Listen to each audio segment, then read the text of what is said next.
আরাফার দিনে গুরুত্বপূর্ণ চারটি আমল রয়েছে। বিশেষ করে আমরা অনেকেই আমল করি, কিন্তু আরাফার দিন হচ্ছে দিন যত আছে সকল দিনের ভিতরে সর্বশ্রেষ্ঠ দিন।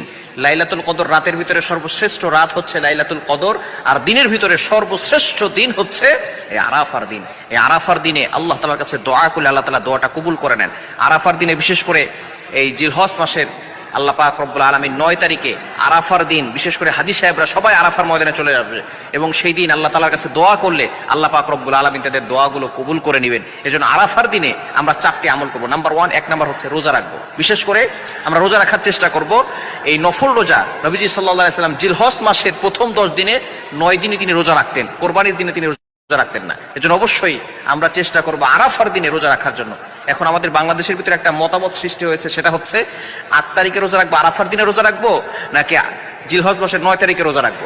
বিশেষ করে আরাফার দিন একদিন, যেহেতু সৌদি আরবে একদিন আগে আরাফার দিন অবস্থিত হয়ে যায়, এজন্য এখন অনেকের ভিতরে একটা সমস্যা হয়ে দাঁড়িয়েছে যে আমরা কোন দিন রোজা রাখবো।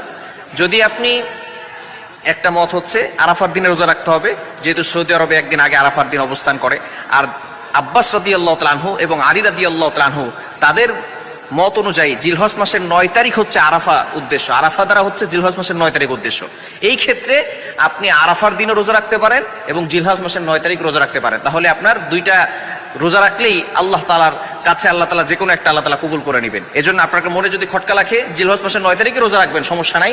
যদি আপনার খটকা লাগে তাহলে আরাফার দিনও রোজা রাখবেন, জিলহজ মাসের 9 তারিখেও রাখবেন, এতে কোনো সমস্যা হবে না।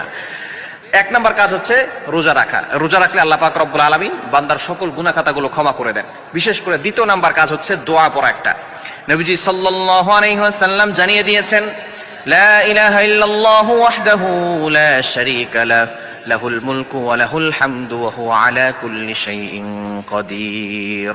নবীজি সাল্লাল্লাহু আলাইহি ওয়াসাল্লাম চমৎকার একটি দোয়া শিখিয়ে দিয়েছেন।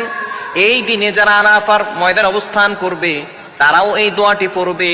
বিশেষ করে আমরা যারা অবস্থান করতে পারি নাই, আমরাও এই আমলটি করার চেষ্টা করব, পারবো তো ইনশাআল্লাহ। বিশেষ করে এই দোয়াটি পড়লে আল্লাহ পাক রব্বুল আলামিন ওই বান্দার প্রতি স্যাটিসফাই হয়ে যান, খুশি হয়ে যান। এজন্য 1 নাম্বার আমল হচ্ছে কি বলেন তো?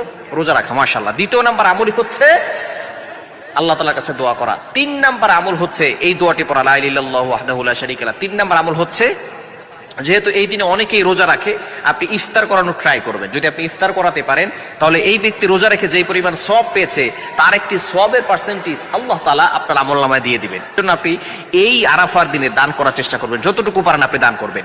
এবং 4 নাম্বার হচ্ছে আপনি আল্লাহর কাছে দোয়া করবেন। যত বেশি দোয়া করবেন, আপনার দোয়াগুলো কবুল হচ্ছে না, অ্যাকসেপ্ট হচ্ছে না, আরাফার দিনে আপনি দোয়া করেন। এই দিনে আপনি রোজাও রাখবেন, রোজা রেখে আপনি আল্লাহর কাছে দোয়া করবেন। এই আরাফার দিনে